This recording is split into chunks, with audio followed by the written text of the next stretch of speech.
Hello everyone and welcome to this lecture. We're looking at the costs and benefits of inflation. So remember, we look at my prior video where I was talking about the causes of inflation when we talked about demand pull inflation and cost push inflation. So we are looking at a big debate essay about where we have to discuss the costs and benefits of inflation. So inflation is another macroeconomic objective of the government. They always want to make sure that inflation expectations are kept under control. They don't want inflation to get out of control. So a low rate of inflation is another macroeconomic objective of the government. So we want to make this assumption in economics that a higher rate of inflation is always going to be bad for the economy.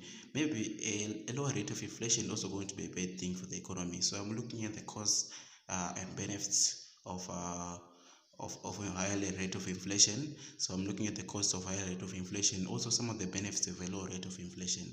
So the first cost that I'm going to be talking about, we're talking about reducing purchasing power. This point is very important. Reducing purchasing power, we are saying that you as an individual saver, you're holding your money, you're not saving it anyway, it's losing its value. It means it reduces how much you can buy. So a high rate of inflation is actually very bad because it reduces how much you can buy as a rational consumer, because we always make this assumption that consumers always behave rationally. So with the high rate of inflation, the likelihood is that it reduces how much you can buy. So your money is losing its purchasing power. That is what I mean by reducing purchasing power. Then the second point is menu costs. Okay, menu costs. These are costs which are suffered by the third cost of firms undergoing the cost of reprinting menus. Actually getting those prices correct is actually going to be a costly procedure. The cost of menu costs comes about as a result that the firms that to print prices, they actually get those prices correct. It's a costly procedure. So it means there's a large opportunity cost involved. So that's what we talk about menu costs, whereby firms have to reprint their prices, reprint the menus, reprint their catalogs so that they can actually get the price correct that matches the inflation rate. That is another cost that they suffer when there is a high rate of inflation in the economy. So there's another cost which is shoe leather costs. Shoe leather costs. This is a very interesting argument. The shoe leather costs it's an argument that came about when banking wasn't digital, when 60, 70, 80 years ago, where banking wasn't digital, whereby people used to physically move in search for a bank with a better interest rate. So when there was a higher rate of inflation, people have to go to the banks to actually change accounts. So the time that they would take to actually change accounts, move to a bank which have a better interest rates, that involve the cost of shoe leather eroding from the shoes, whereby they have to physically move. So there's the cost argument there. So that would mean by shoe leather costs, whereby the cost that firms that the individual consumer was about to suffer whenever he forgoes, whereby he takes a large opportunity cost in actually spending his time in search for a better interest rate, changing his funds from one bank to another. So that was the cost there.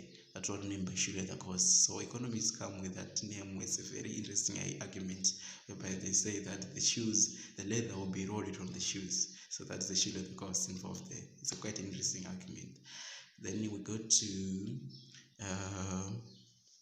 reduce international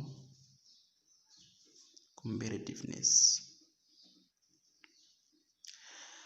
So what happens is that when there is a high rate of inflation in any economy, the likelihood is that it disturbs, it demolished the trading position of a country.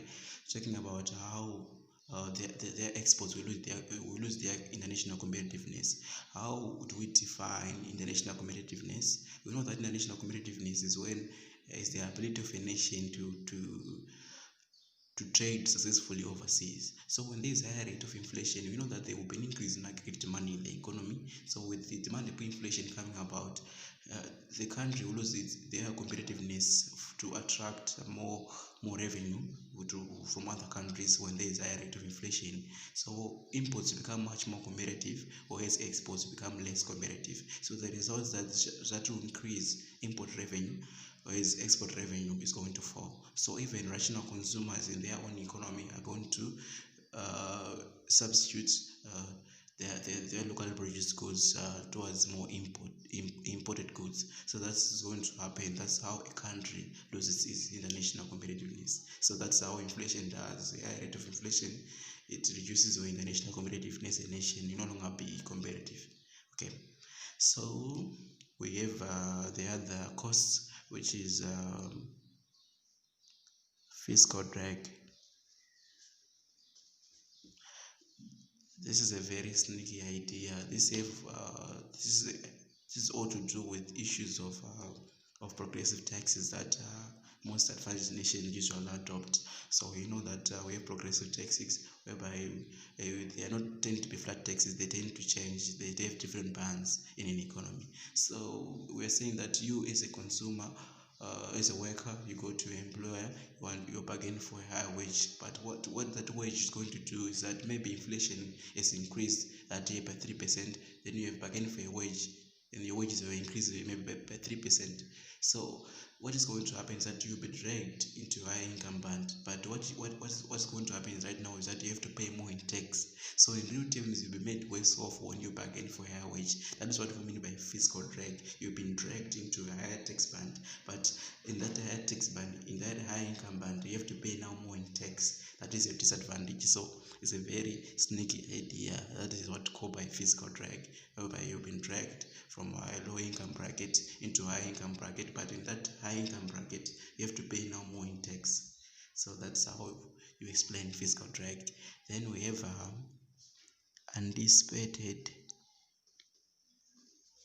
inflation.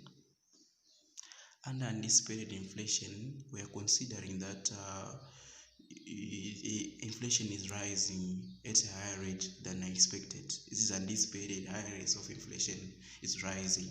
So by anticipated inflation, you have to talk about two sparrows that come about as a result of that. Those sparrows are, we have what to call wage price sparrow and consumer price sparrow. What we call wage price sparrow is whereby you as an employer, as an employee, go to your employer and bargain for a higher wage. But what is going to happen is that when you bargain for a higher wage, this will increase cost of production for your firm. So a firm will try to keep their cost of production as low, so want to maintain their profit margin. So they are going to charge a higher price on their finished good. So we end up having an endless cycle of inflation, that if those high prices are going to be transferred to the employee, then the employee is going to say that your money is no longer able to purchase the same value of goods and services that I was purchasing before. They were